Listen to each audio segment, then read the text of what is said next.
இப்போ பரியன் பெருமாள் எடுத்து பார்த்தாலும் இந்த படத்தில் எடுத்து பார்த்தாலும் உங்களோட கேரக்டர் ரொம்ப இடத்துல பெயின் அனுபவிச்சுட்டு இருப்பாங்க இன்டர்னலி அண்ட் எக்ஸ்டர்னலி.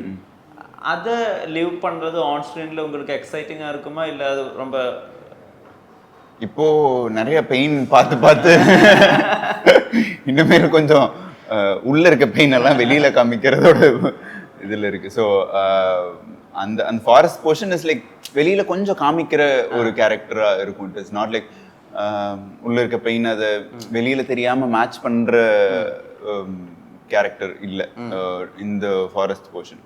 ஸோ வெளியில காமிக்கிற மாதிரி ഇരിക്കും പോർഷൻസ് എല്ലാം.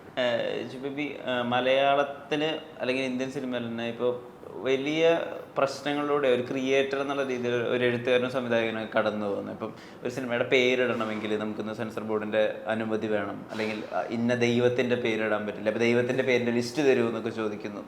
അപ്പം ഒരു ക്രിയേറ്റർ എന്നുള്ള രീതിയിൽ ഓരോ ദിവസവും ഫ്രീഡത്തിൻ്റെ ഏരിയ കട്ടായി ഇന്നിപ്പോൾ ആരെങ്കിലും നിർദ്ദേശിക്കുന്നു അത് നമുക്ക് പാലിക്കാം, ആരുടെ ഒരു റൂൾ ബുക്ക് ഉണ്ട് അവിടെ നമുക്ക് പാലിക്കാം. ആ ഒരു അവസ്ഥയിലേക്ക് ഇന്ത്യൻ ഫിലിം മേക്കേഴ്സ് പോകുന്നൊരു ഒരു ദുരവസ്ഥ മനസ്സിലാക്കുന്നുണ്ടോ? ആ ഉണ്ട്.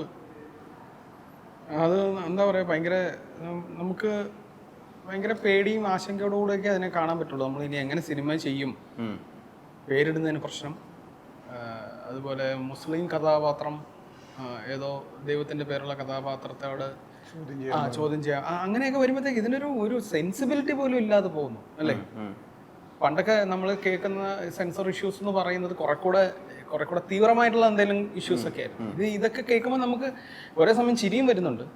ഇതൊക്കെയാണോ വലിയ കാര്യം? അതേ സമയത്ത് ഇത്രയും നിസ്സാര കാര്യങ്ങളിൽ ഇങ്ങനെ കാണിക്കുമ്പോൾ ഇനി ഇതിന്റെ ഒരു എല്ലാവരും സിനിമ ചെയ്യുന്നവരും മാത്രമല്ല കേട്ടോ, ബുക്ക് എഴുതുന്നവരും അതിനൊക്കെ ഈ സെൻസർഷിപ്പ് എല്ലായിടത്തോട്ടും ഇങ്ങനെ ഭയങ്കരമായിട്ട് വരുന്നൊരു സമയത്ത് നമ്മൾ എങ്ങനെ സിനിമ ചെയ്യും എന്നുള്ളത് വല്ലാത്തൊരു ചോദ്യം തന്നെയാണ്. അപ്പൊ അത് നമ്മൾ തന്നെ അല്ലല്ലോ. ഇവിടെ സിനിമ ചെയ്യുന്നത് ഒരു MCO ഞാനോ മാത്രമല്ല, സിനിമ ചെയ്യുന്ന ഒരുപാട് മനുഷ്യരുണ്ട്, എഴുതുന്ന ഒരുപാട് മനുഷ്യരുണ്ട്, പ്രേക്ഷകരും ഇതൊക്കെ എല്ലാവരും ഇതിന്റെ ഭാഗമാണ്. അപ്പം എല്ലാവരോടും ഒരുമിച്ചുള്ള ഒരു പോരാട്ടമൊക്കെ ഉണ്ടാവേണ്ടി വരും ഗതികേട് കൊണ്ട്. ആസ് ക്രിയേറ്റേഴ്സ് അല്ലെങ്കിൽ ക്രിയേറ്റീവ് ആയിട്ടുള്ള ആളുകൾ എന്നുള്ള രീതിയിൽ ഇങ്ങനെയുള്ള ചില ഇടപെടലുകളുണ്ടല്ലോ, അല്ലെങ്കിൽ ഇന്ന പേരുകൾ ഉപയോഗിക്കാൻ പാടില്ല, അല്ലെങ്കിൽ ഇന്ന കാര്യം കാണിച്ചുകൊണ്ട് ഷൂട്ട് ചെയ്യാൻ പാടില്ല, അത് നമ്മൾ പിന്നെ എഡിറ്റ് ചെയ്ത് കളയണം തിയേറ്ററിൽ വന്നാലും, ഇതൊക്കെ സത്യം പറഞ്ഞാൽ ഒരു ക്രിയേറ്റീവ് ഫ്രീഡം അതിനെ നമുക്ക് അതിനെ നമ്മൾ പിടിച്ചെടുക്കാൻ. ഞാനിപ്പോൾ ഇവിടെ കേരളത്തിൽ മാത്രമല്ല, ഇപ്പൊ തമിഴ്നാട്ടിൽ ഞാൻ മനുഷ്യ എന്ന് പറയുന്ന ഒരു പടം ചെയ്തു 2 വർഷം മുന്നേ. അത് വെട്രിമാരനാണ് അത് പ്രൊഡ്യൂസ് ചെയ്തത്, അത് ഗോപി നയനാറാണ് ഡയറക്റ്റ് ചെയ്തത്. ആ പടത്തിന്റെ ഒരു പ്രത്യേകത എന്ന് പറഞ്ഞിട്ടുണ്ടെങ്കിൽ അത് ഭയങ്കര സ്ട്രോങ് കമ്മ്യൂണിസം റിലേറ്റഡ് പൊളിറ്റിക്സ് ആണ് അതിനകത്ത് സംസാരിക്കുന്നത്. കാരണം ഇവിടെ ജാതി വേർതിരിവ് ഇവിടെ ഇങ്ങനെ ആക്കി നിർത്താൻ തന്നെ കാരണം ഇങ്ങനെ വേണ്ടതിന്റെ ആവശ്യകതയാണ് അയാള് പറയുന്നത്. അതായത് ഞാൻ റെപ്രസെന്റ് ചെയ്യുന്നത് ഈ ഭരിക്കുന്ന ആൾക്കാരുടെ സൈഡ്, ഞാനൊരു പോലീസ് ഓഫീസറാണ്, ഒരു ഇന്ററോഗേഷൻ റൂമാണ്. ആൻഡ്രിയുടെ ക്യാരക്ടറാണ് ഓപ്പോസിറ്റ് ചെയ്യുന്നത്. പുള്ളിക്കാരി വാദിക്കുന്നത് കമ്മ്യൂണിസം രീതിയിലാണ് സംസാരിച്ചുകൊണ്ടിരിക്കുന്നത്. അപ്പൊ ഈ ഒരു കമ്മ്യൂണിസ്റ്റ് മെന്റാലിറ്റി ഉള്ളവർക്ക് മാത്രമേ ഇത് പൊളിക്കാൻ പറ്റുള്ളൂ, ഇല്ലെങ്കിൽ അതാണ് ആ ഒരു ഐഡിയോളജിയാണ് ഇത് പൊളിക്കുന്നുള്ളൂ. ബാക്കിയുള്ള ഇപ്പോൾ ഇവിടുത്തെ കോൺഗ്രസ് ആണെങ്കിലും ബാക്കിയുള്ള ഏതെങ്കിലും പാർട്ടി ആണെങ്കിലും, ഞാൻ പാർട്ടിയെ പേരെടുത്ത് പറയില്ല, ഇവര് ഒന്നില്ലെങ്കിൽ പ്രത്യക്ഷത്തിൽ അല്ലെങ്കിൽ പരോക്ഷമായിട്ട് ഈ ജാതീയത അങ്ങനെ തന്നെ നിർത്തുന്നുണ്ട്. അപ്പോ കാരണം അത് അവർക്ക് ഭരിക്കാൻ അതാണ് എളുപ്പം. ഏതെങ്കിലും ഒരു കാര്യം പറഞ്ഞ് അവരെ ഇൻഫ്ലുവൻസ് ചെയ്ത് ജനങ്ങളെ ഇൻഫ്ലുവൻസ് ചെയ്ത് ഭരിക്കാൻ അങ്ങനെയാണ് നിർത്തും. അപ്പൊ ഈ ജാതി അങ്ങനെ തന്നെ നിൽക്കും. അതിന്റെ ആവശ്യകത ഉണ്ടെന്ന് പറയുന്ന ഒരു സൈഡും അതങ്ങനെ പാടില്ല എന്ന് പറയുന്ന ഒരു സൈഡുമാണ്. പക്ഷെ ഇത് റിലീസിന് പോകാൻ നേരത്ത് ഞങ്ങൾ തിയേറ്ററിൽ സെൻസർഷിപ്പിന് പോയി കഴിഞ്ഞപ്പോൾ ഒരു 67 സ്ഥലത്താണ് അവർ കത്തി വെച്ചത്. 67 സ്ഥലം മെജോറിറ്റി എൻ്റെ സാധനം തന്നെയാണ്. അത് സിനിമ എടുത്ത് കളഞ്ഞാൽ പിന്നെ ഒന്നുമില്ല അതിനകത്ത് പറയാം. 67 കട്ടെന്നൊക്കെ പറഞ്ഞാൽ സിനിമ ഇല്ല പിന്നെ. അപ്പോൾ അവർ കോർട്ടിൽ ചലഞ്ച് ചെയ്തു. അപ്പോൾ അവസാനം ഇപ്പോൾ പറഞ്ഞു 30 സ്ഥലത്ത് കത്തി വെച്ചോളാനായി. അപ്പോൾ വീണ്ടും ഇപ്പോൾ ഇനിയിപ്പോൾ കേസ് തീർന്നു, ഇനിയിപ്പോൾ വേണമെന്നുണ്ടെങ്കിൽ ഇനി ഒന്നുകൂടെ കേസ് കൊടുക്കാൻ പറയുന്നു. അപ്പോൾ ഈ പറഞ്ഞ പോലെ തന്നെ ഇപ്പോൾ നമ്മൾ ഏതൊക്കെ പൊളിറ്റിക്സ് സംസാരിക്കണം, ഏതൊക്കെ ദൈവങ്ങളെ ഏതൊക്കെ ആൾക്കാരുടെ പേര് യൂസ് ചെയ്യണം എന്നൊരു നിയമമായിട്ട് ഇറങ്ങുവാണെന്നുണ്ടെങ്കിൽ നമുക്കത് നോക്കിക്കണ്ട് ചെയ്യാമല്ലോ. ഇല്ലെങ്കിൽ നമ്മളെല്ലാവരും കാശ് പോകില്ലേ, സമയം പോകും, വെറുതെ പോയിരുന്ന് അഭിനയിക്കുന്നു, വെറുതെ നമ്മൾ ചിന്തിച്ച് കൂട്ടേണ്ട ആവശ്യമില്ല. അങ്ങനെ ഒരു നിയമം ഇറക്കാൻ പറ. ഇപ്പൊ നമ്മളിവിടെ ആക്ച്വലി എന്ന് പറയുന്നത് നമുക്കിപ്പോൾ ഫ്രീഡം ഉണ്ടെന്ന് തോന്നുന്നു. ഫ്രീഡം എന്നുള്ളൊരു ഇല്യൂഷനാണ്, ഫ്രീഡം ഇല്ല. നമ്മൾ ഇതുപോലുള്ള കാര്യങ്ങളിൽ ഇടപെട്ട് വരുമ്പോഴാണ് നമുക്ക് ഫ്രീഡം ഇല്ലെന്ന് മനസ്സിലാവുന്നത്.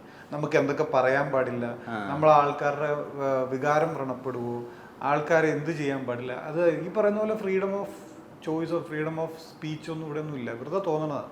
അതൊരു ഇല്യൂഷൻ മാത്രമാണ്. ഉണ്ടെന്ന് കാണിക്കുന്നുണ്ട് ജനങ്ങൾ.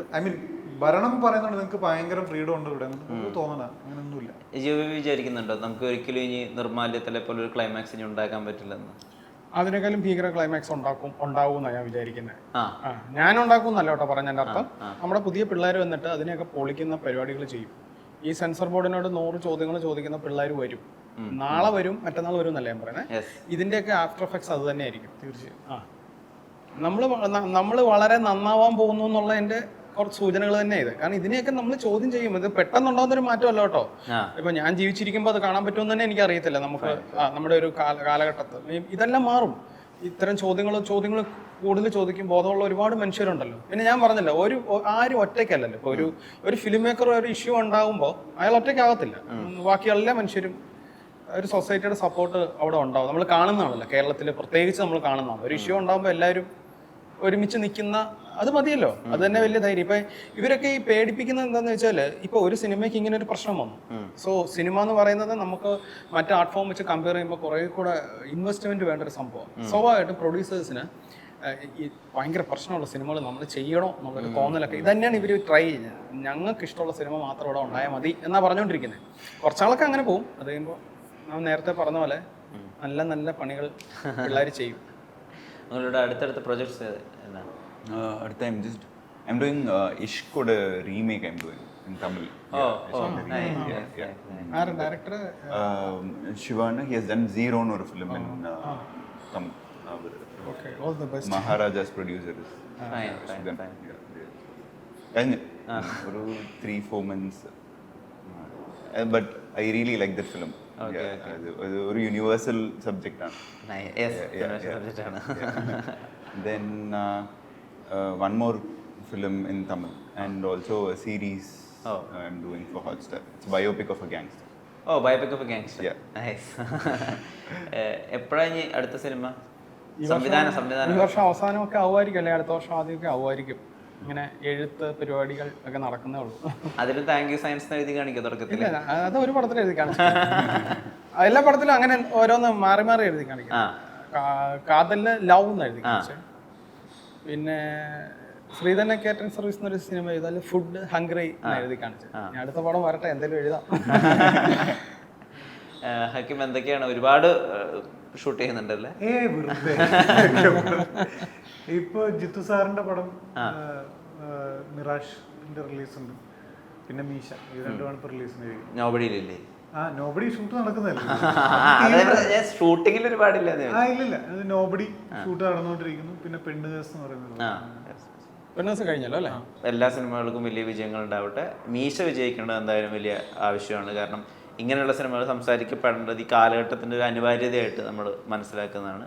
Thank you for your time. Thank U.